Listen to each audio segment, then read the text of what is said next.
Good morning students. तो देखिए पहला चैप्टर अपना कंप्लीट हो गया था और आज अपन उसके न्यूमेरिकल्स करने वाले हैं। तो सबसे पहले अपन देखेंगे किसी धातु के पहला एग्जांपल, उसमें क्या लिखा हुआ देखिए, किसी धातु के गोले को 1 कूलम आवेश से धनावेशित करने में उससे कितने इलेक्ट्रॉन निष्कासित होंगे। तो इसमें बेसिकली कोई धातु का गोला है, मान लीजिए गोला है, इससे इलेक्ट्रॉन निकाले जा रहे हैं। अब इलेक्ट्रॉन कितने निकाले जा रहे हैं अपने को संख्या निकालनी है, यानी कुल मिला के बात यह है कि इससे जितने इलेक्ट्रॉन निकाले जाएंगे उतना इस पे प्लस आवेश आने वाला है। ठीक है, तो अपने को इसका चार्ज दे रखा है कि इस पे कितना आवेश है, इस पर आवेश है 1 कूलम, यानी इस पर जो आवेश है Q उसका मान है 1 कूलम। और एक इलेक्ट्रॉन को निकालने में कितना आवेश लगता है, इलेक्ट्रॉन का आवेश होता है 1.6 माइनस में 10 टू पावर माइनस 19 कूलम। अब जितने इलेक्ट्रॉन निकाले जाएंगे वो जो आवेश बनाएंगे वो आवेश किसके बराबर होगा, 1 कूलम के बराबर होगा। यहां पे कौन सा सिद्धांत लग जाएगा अपने पास, क्वांटीकरण का सिद्धांत। वो क्या कहता है, Q बराबर प्लस माइनस NE। यहां पे अपन जानते हैं कि इलेक्ट्रॉन निकल रहा है तो इसमें प्लस आवेश आएगा, तो यहां प्लस माइनस चिन्ह अपन नहीं ले रहे हैं, क्योंकि प्लस माइनस चिन्ह केवल आवेश की प्रकृति को बताता है कि कैसा आवेश आएगा। अपने को पता ही है कि यहां पे प्लस आवेश आने वाला है। अपने को संख्या से मतलब है, संख्या मतलब इलेक्ट्रॉन कितने निकाले गए। Q का मान दे रखा है अपने पास, आवेश का मान कितना है अपने पास, Q बराबर 1 कूलम दिया हुआ है, और इलेक्ट्रॉन पर आवेश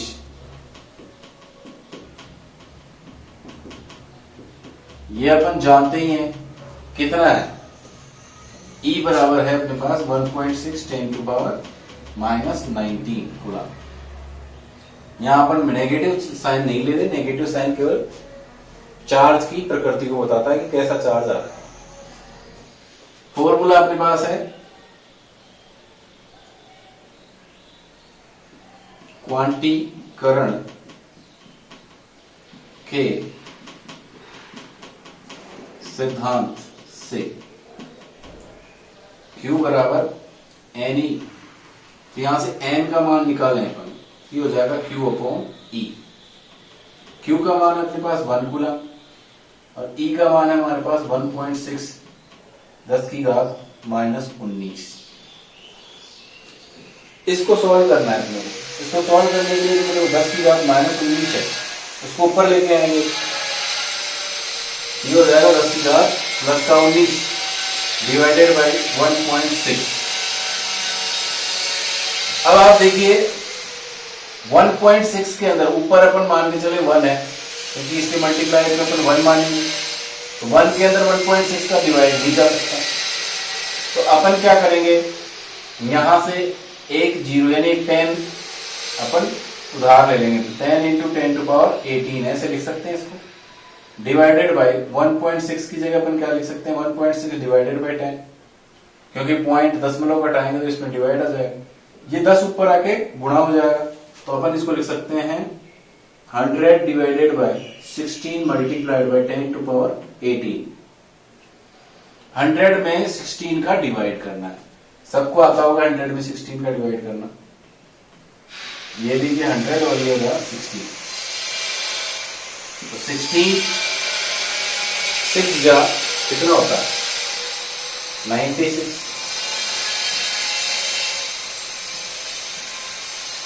यहां पे 4 बचा, 16 2 जा, अब देखिए जीरो लगाने थे, 10 लगाएंगे, 16 2 जा 32, 2 आ जाएगा, 8 बचा, फिर जीरो लगा था, 16 5 जा 80 होता है, तो ये 80 हो गया। कुल मिला के इसमें कितना आया, ये आ गया 6.25 और 10 की घात 18 पहले से ही था। ये किसकी संख्या आ गई, इलेक्ट्रॉनों की संख्या आ गई, यही तो अपने को बताना था। उससे कितने इलेक्ट्रॉन निष्कासित करने पड़ेंगे, 6.25 10 की घात 18 इलेक्ट्रॉन निष्कासित करने पड़ेंगे।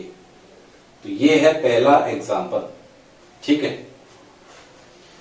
नेक्स्ट जो सेकंड एग्जाम्पल है, आप किताब देख सकते हैं, उसमें भी लिखा हुआ है, किसी वस्तु को इतना आवेशित किया जाता है कि उसके द्रव्यमान में 9.1 नैनोग्राम की वृद्धि हो जाती है। किसी वस्तु को अपन आवेशित कर रहे हैं और उसके द्रव्यमान में वृद्धि हो रही है, इसका मतलब क्या है? द्रव्यमान में वृद्धि कब होती है? जब इलेक्ट्रॉन आते हैं। जैसे मान लीजिए कोई वस्तु है हमारे पास, इसका द्रव्यमान मान लीजिए m है। अब इस m के अंदर डेल m बढ़ गया, इसका मतलब द्रव्यमान बढ़ गया, तो क्या हुआ? यहां पे इलेक्ट्रॉन आएंगे। कितने आएंगे वो बाद में देखेंगे अपन। इलेक्ट्रॉन आएंगे, इलेक्ट्रॉन के आने की वजह से इलेक्ट्रॉन का जो द्रव्यमान बढ़ेगा वो किसकी वजह से बढ़ेगा? इलेक्ट्रॉन के द्रव्यमान की वजह से। मान लो 10 इलेक्ट्रॉन आए तो 10 गुणा इलेक्ट्रॉन के द्रव्यमान से गुणा कर देंगे, उतना द्रव्यमान बढ़ेगा। 15 बढ़ेगा तो 15 क्यों? तो अपन सबसे पहला सवाल है कि कितने इलेक्ट्रॉन वस्तु को दिए गए, कितने इलेक्ट्रॉन वस्तु को दिए गए। तो इस डेल एम का मान अपने को दे रखा है, बढ़ा हुआ द्रव्यमान, या अपने को क्या दिया हुआ है? दिया है वस्तु के द्रव्यमान में वृद्धि। डेल एम बराबर कितना है अपने पास? 9.1 नैनोग्राम। इसका मतलब क्या हुआ? 9.1 नैनो का मतलब क्या होता है? मैंने आपको बताया 10⁻⁻⁹ ग्राम। और इसको केजी में करेंगे। केजी में क्यों करते हैं? क्योंकि अपन एमकेएस पद्धति में लेते हैं, एसआई पद्धति में लेते हैं। एसआई पद्धति में केजी में होता है। हमेशा कोई भी न्यूमेरिकल होगा उसको केजी, मीटर, इनके अंदर अपन को कन्वर्ट करना है। तो सबसे पहले 9.1 10⁻⁹ इसको केजी में कन्वर्ट करते हैं तो 1000 का भाग देंगे ग्राम को किलोग्राम में कन्वर्ट करने के लिए। तो 1000 का भाग दिया, यानी नीचे 1000 लिखना पड़ेगा अपने को। 1000 मतलब 10⁻3, ये ऊपर आगे क्या हो जाएगा? माइनस हो जाएगा। तो 9.1 10⁻12 केजी हो जाएगा इसका द्रव्यमान। तो सबसे पहले तो अपन ने ये निकाला कि वस्तु के द्रव्यमान में वृद्धि कितनी आई। तो कितनी आई अपने पास? दे रखा है 9.1 10⁻12 केजी की वृद्धि हुई। अब ये जो वृद्धि हुई है किसकी वजह से हुई है? इलेक्ट्रॉन की वजह से हुई है। एक इलेक्ट्रॉन का द्रव्यमान कितना है? एक इलेक्ट्रॉन का द्रव्यमान बराबर, एक इलेक्ट्रॉन का द्रव्यमान कितना है हमारे पास? 9.1 10⁻31 केजी। एक इलेक्ट्रॉन का द्रव्यमान इतना है, इतनी बढ़ोतरी हुई। इसका मतलब इसको गुणा कर दें n संख्या से, कितने इलेक्ट्रॉन आएंगे? 10 20 50 जितने भी आए होंगे उसकी वजह से ये आया। यानी कुल मिला के फॉर्मूला क्या लगाएं कि जितनी वृद्धि हुई है वो किसकी वजह से हुई है? इलेक्ट्रॉन की वजह से। मान लो n इलेक्ट्रॉन आए, n इंटू EM। EM क्या है? इलेक्ट्रॉन का द्रव्यमान। तो ये फॉर्मूला अपन ने पहले भी डिस्कस किया था कि किसी वस्तु के द्रव्यमान में बढ़ोतरी या कमी होने की वजह क्या है? इलेक्ट्रॉन है। अगर बढ़ रहे हैं तो नेगेटिव चार्ज हो रहा है, और कम हो रहा है द्रव्यमान तो इसका मतलब पॉजिटिवली चार्ज हो रहा है। यहाँ पे इलेक्ट्रॉन आ रहे हैं, तो आ रहे हैं तो इसके द्रव्यमान में वृद्धि होगी। डेल एम का मान हमारे पास क्या दे रखा है? 9.1 10⁻12 बराबर n का मान अपने को कैलकुलेट करना है, और EM का मान अपने को दे रखा है 9.1 10⁻31। सॉल्व कर लीजिए। n का मान क्या आ जाएगा? यहां से ये इसके डिवाइड में आ जाएगा।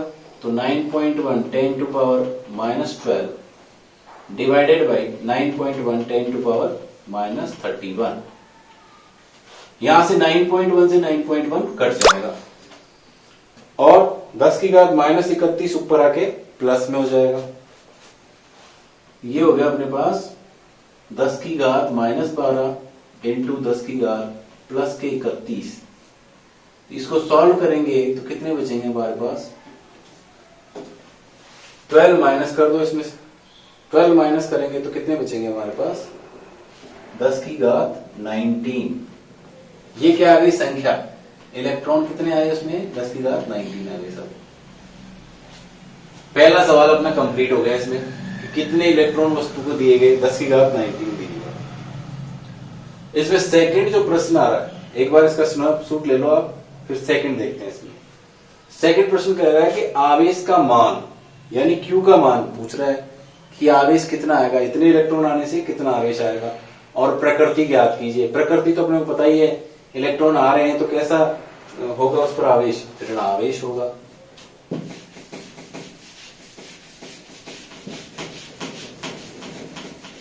तो देखिए आवेश का मान निकालने के लिए Q बराबर NE फॉर्मूला लगा देंगे अपन। यहां पे Q आवेश है, N इलेक्ट्रॉनों की संख्या है, E इलेक्ट्रॉन का आवेश है। N अपने को पता है यहां से 10 की घात 19 और E का मान अपन जानते हैं 1.6 10 टू पावर -19। इलेक्ट्रॉन आ रहे हैं तो माइनस चिन्ह आ जाएगा इस पे, तो यहाँ पे 10 की घात प्लस का 19 माइनस का 19 कट जाएंगे तो ये -1.6 कूलाम आ जाएगा इसका आवेश। यानी उस पर कितना आवेश आया, 1.6 कूलाम आया। और उसकी प्रकृति क्या है हमारे पास, प्रकृति है उसकी ऋणावेश। उस पर कैसा आवेश आएगा, ऋणावेश आएगा। तो ये है एग्जाम्पल नंबर 1 और 2। इसके बाद अपन नेक्स्ट एग्जाम्पल्स देखते हैं।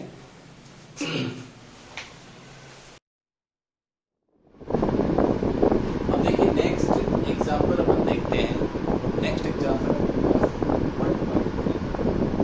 इसके अंदर देखिए 1 कप जल 250 ग्राम में कितनी मात्रा में 10 तथा ऋणावेश।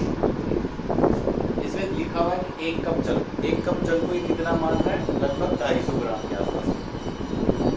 अब पहले अपन निकालेंगे, ये कह रहा है कितनी मात्रा में धन और ऋणावेश होंगे।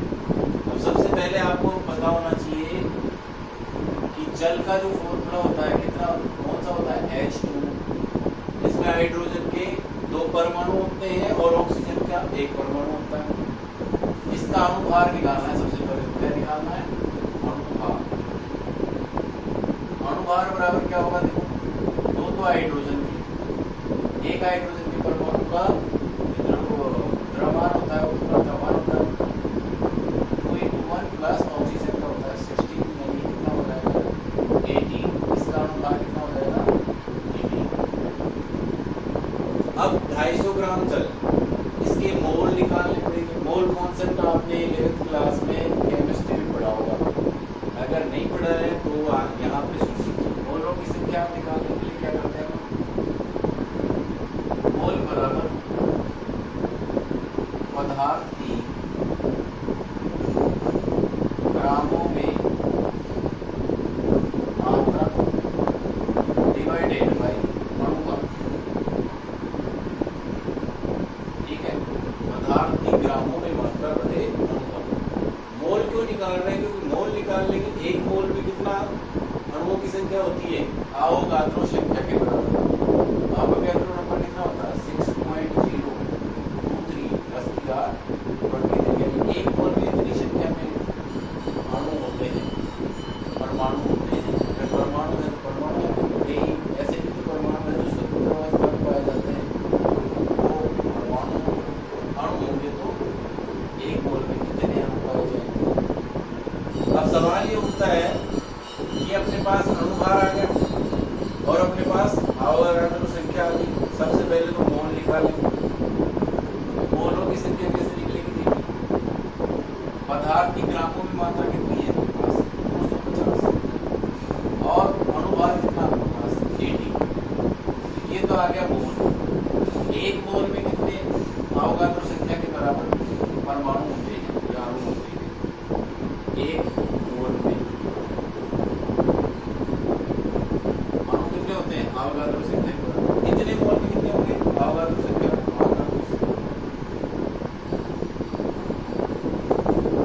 ठीक है।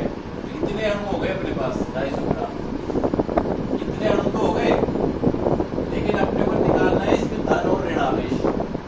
तो देखिए 1 अणु में कितने धन होंगे कितने ऋण होंगे। जैसे मान लीजिए H2 है, H2 ये भी 2 हाइड्रोजन है। 2 हाइड्रोजन का मतलब कितने प्रोटॉन हो गए इसमें, 1 हाइड्रोजन में 1 प्रोटॉन होता है।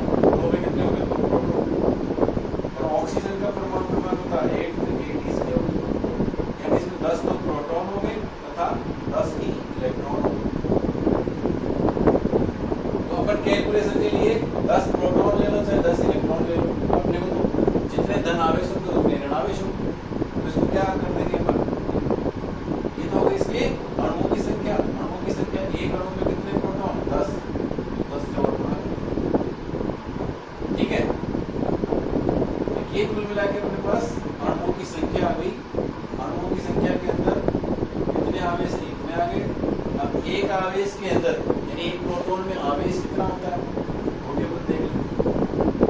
ये तो संख्या आ गई, Q बराबर Ne, एक और पूरा होता है हमारे पास, तो Q बराबर N, तो ये पूरा आ गया N × 250/80 मल्टीप्लाइड बाय 6.023 10⁻23। ये तो N हो गया पूरा। और E क्या होता है, 1.6 10⁻⁻90। ये आवेश होता है। संख्या को अगर आवेश से गुणा करेंगे तो क्या आएगा, कुल आवेश। इसको सॉल्व कर लीजिए। इसको जब सॉल्व करते हैं तो देखिए कैसे करते हैं इसको। सबसे पहले तो 10 की पावर से, ये 10 की पावर 1 है, यहाँ पे 10 की पावर 23 और एक 24 हो गई। और यहाँ पे है 19, 24 में से 19 जाएंगे, कितने बचेंगे, 5 बचेंगे। एक 10 इसका भी है, ये 2 10 तो यहाँ हो गई और 23 ये हो गए 25, 25 में से 19 जाएंगे तो 10 बचेंगे, 25 में से 19 जाएंगे तो 6 बचेंगे। 225/18 गुणा 6.023 इंटू 1.6 इंटू 10⁻³ कर दो, 23 और 2 25, 25 में से 19 के 6, 10,006। इनको आप मल्टीप्लाई कर लीजिए। जैसे सबसे पहले तो अपन इसको डिवाइड कर लेते हैं, 25 में 18 का डिवाइड करेंगे। ये लीजिए 25 के लीजिए 18, एक बार में 7 0 पॉइंट लगा,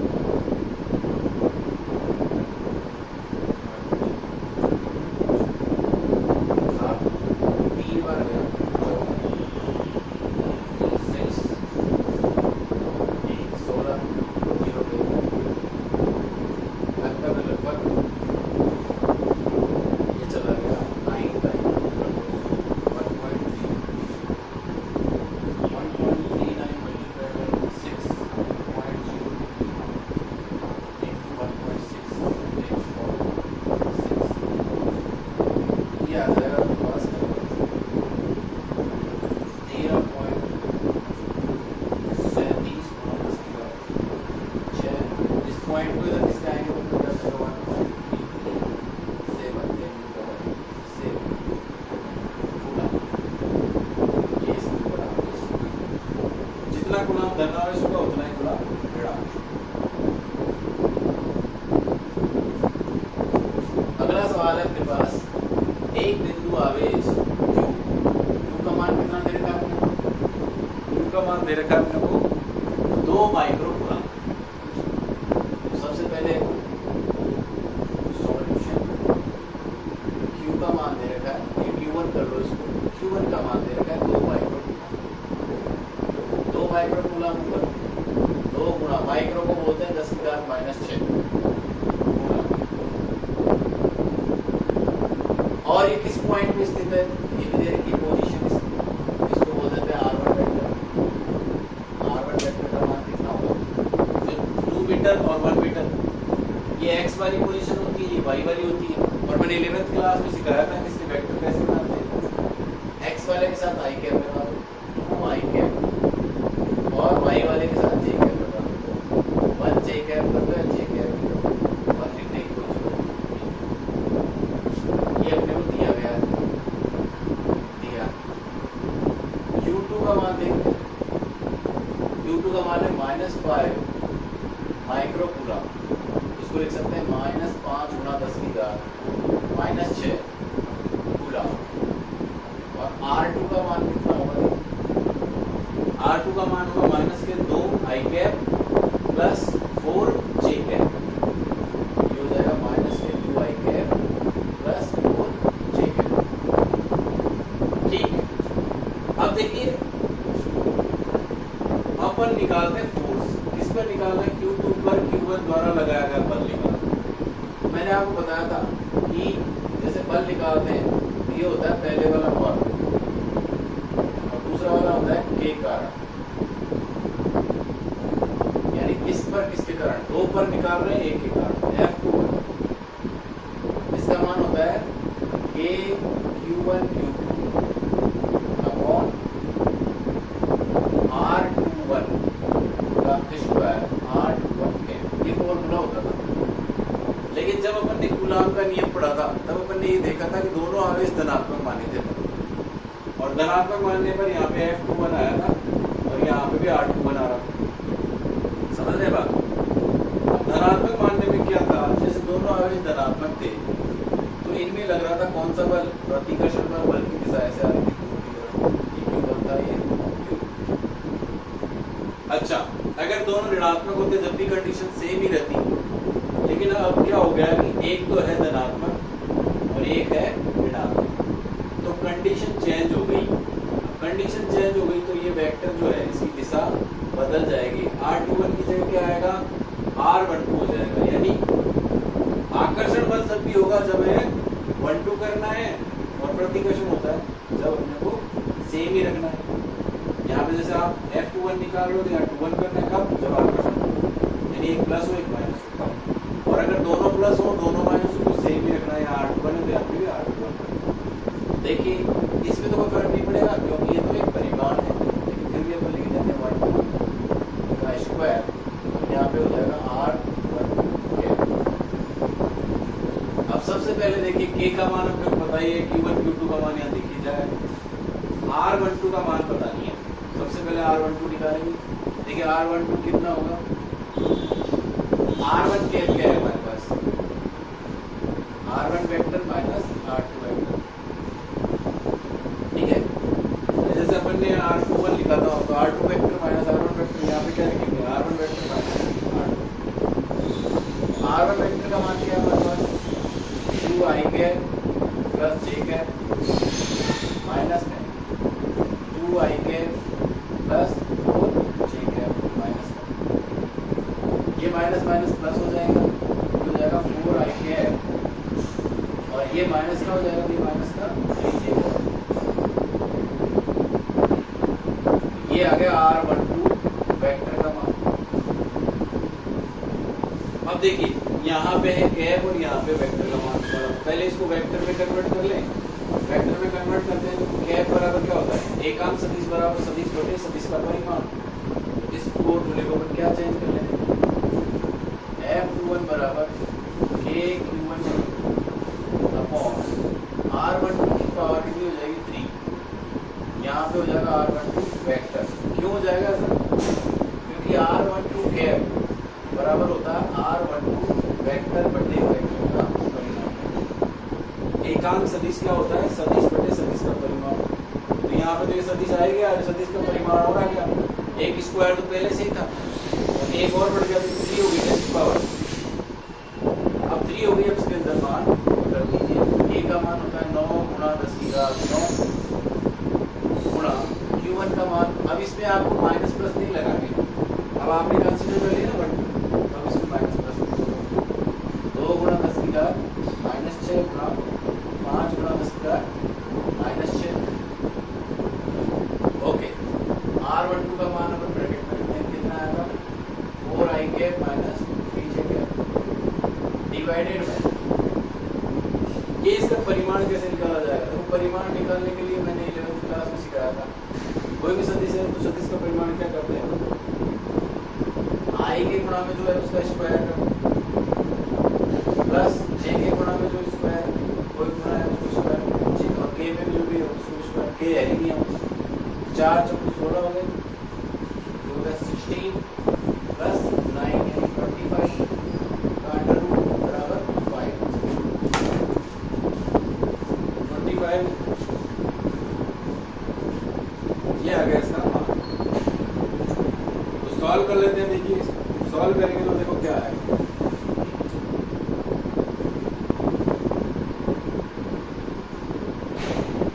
इसके डिवाइड में क्या आएगा, पहले तो R12 का जो परिमाण है वो कितना है 5, 5 का क्यूब आ जाएगा।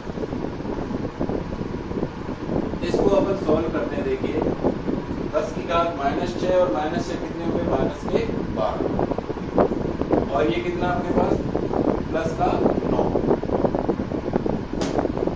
प्लस का 9 और माइनस के 12 कितने बचे -3 बचे। इसको ऊपर से रफ कर देंगे।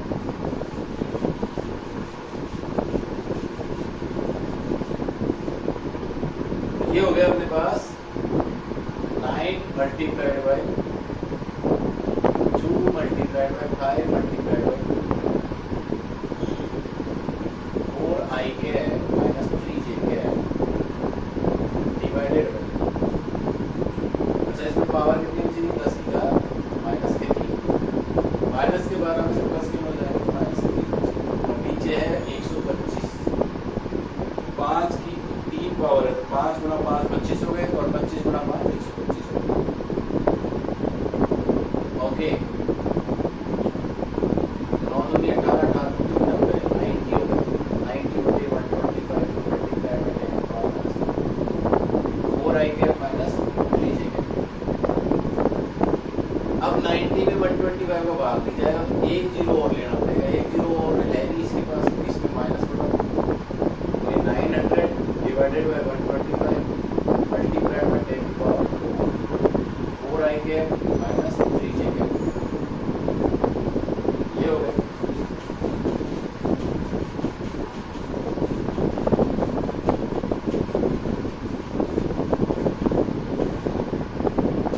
अब 900 में आप 125 को भाग देंगे कितनी बार जाएगा? सबसे पहले लगभग 7 बार जाएगा। मल्टीप्लाइड बाय 7 तो 7 7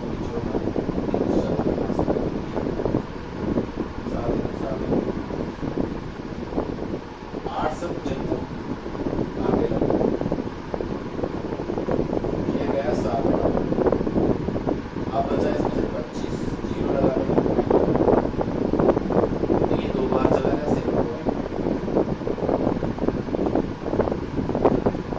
कुल मिला के इसका आंसर क्या आ गया 7.10 पावर -4 और आई के -3 जी के। ये कितना मान आ गया आपके पास F1 और ये किसमें आता है न्यूटन में। हमेशा मात्रक जरूर लगाएं, मात्रक का 1/4 नंबर होता है। ठीक है